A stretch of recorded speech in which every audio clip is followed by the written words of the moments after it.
लेकिन हम सही हैं जी। देखिए, अनवर पाशा साहब को की बात प्रोफेसर होके इतने झूठ नहीं बोलने चाहिए। मैं याद दिलाना चाहता हूं, अजीज खान साहब, आप भी कान खोल के सुनिए। जिस बंगाल में बात हो रही है, वहां पिछड़ों को आरक्षण कितना दिया गया था?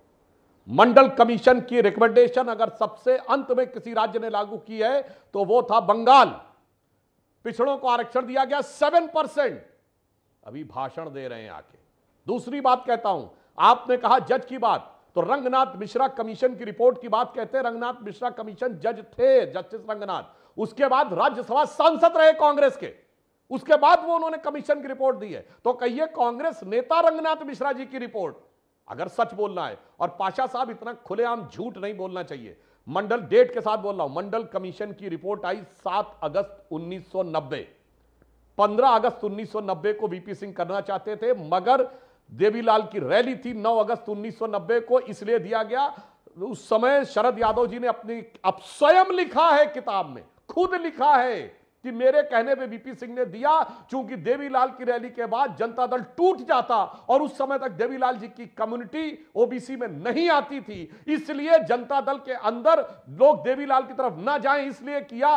वरना कोई भी प्रधानमंत्री 15 अगस्त से 8 दिन पहले क्यों करता? और भाजपा ने उस पर समर्थन वापस नहीं लिया। क्रोनोलॉजी समझिए, अगस्त के महीने में मामला कोर्ट में स्टे हो गया, जजमेंट आया 1993 में, इंप्लीमेंट हुआ 1994 में नरसिम्हा राव के समय में, वीपी सिंह सरकार में कुछ नहीं हुआ और भाजपा ने वीपी सिंह सरकार से समर्थन वापस लिया 24 अक्टूबर 1990 की शाम को, जिस दिन समस्तीपुर में अडवाणी जी को गिरफ्तार किया गया राम मंदिर के मुद्दे पे। पाशा साहब, प्रोफेसर हो कैसे खुलेआम झूठ नहीं बोलना चाहिए। मैंने डेट के साथ कोर्ट किया है, अगर डेट गलत हो चैलेंज किया था, वरना आप सुप्रीम कोर्ट के क्लियरेंस के बाद इंप्लीमेंट हुआ। पूरी बात सर, पूरी बात। अरे भाई, मेरी पूरी बात तो सुनो मेरे भाई, अभी सुनो। मंडल कमीशन को आपने सुप्रीम कोर्ट में चैलेंज किया था। अरे सुनो मेरे भाई, अभी भाजपा ने मंडल कमीशन को सुप्रीम कोर्ट में चैलेंज किया था।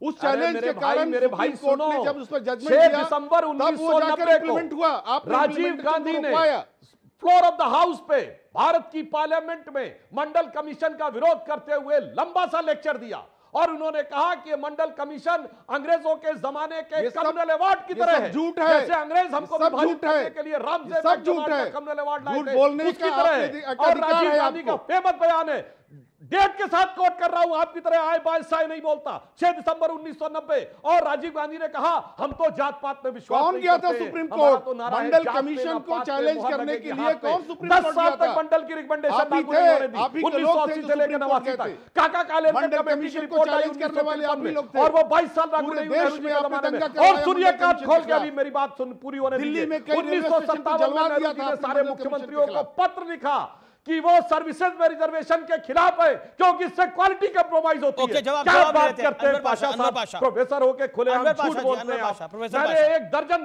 फैक्ट बता दिए हैं। Sudhanshu ji, you made your point. Sudhanshu ji, it's been 2 minutes.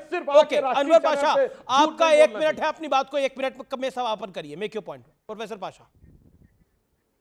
अभी सुधांशु जी को झूठ बोलने का एक अधिकार सुधांशु जी को सिर्फ है, देश को गुमराह करने का अधिकार सुधांशु जी को है। वो ये नहीं बताएंगे कि जब मंडल कमीशन को इंप्लीमेंट किया वीपी सिंह ने, उनकी सरकार गिरा दी और ये मंडल कमीशन को चैलेंज किया सुप्रीम कोर्ट में जाकर के भाजपा के लोगों ने, इसलिए सुप्रीम कोर्ट के ऑर्डर के आने तक देरी हुई इंप्लीमेंट करने में। वीपी सिंह नहीं इंप्लीमेंट कर पाए उसको, लेकिन पास किया उस ऑर्डर को। और उसके बाद, और इसीलिए ये बाद में नरसिम्हा राव की सरकार के जमाने में जब सुप्रीम कोर्ट का वर्डिक्ट आ गया फेवर में, तब जाकर के इंप्लीमेंट हुआ नरसिम्हा राव जी की सरकार के जमाने में। ये झूठ बोलते हैं, लोगों को गुमराह करते हैं। आरक्षण के खिलाफ आप जरा अपने मोहन भागवत जी का बयान को सुन लीजिए। मोहन भागवत जी का बयान जरा पढ़ के सुनाइए।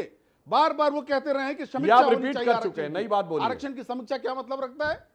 आरक्षण आपको पसंद नहीं है, आप उस संविधान के बनाने वालों में शामिल नहीं थे, इसलिए संविधान को आप बर्दाश्त नहीं करते, बदलना चाहते हैं उसको, संविधान को।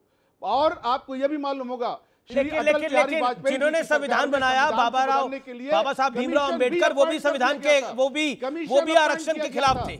मुस्लिम आरक्षण के पक्ष में वो भी नहीं थे।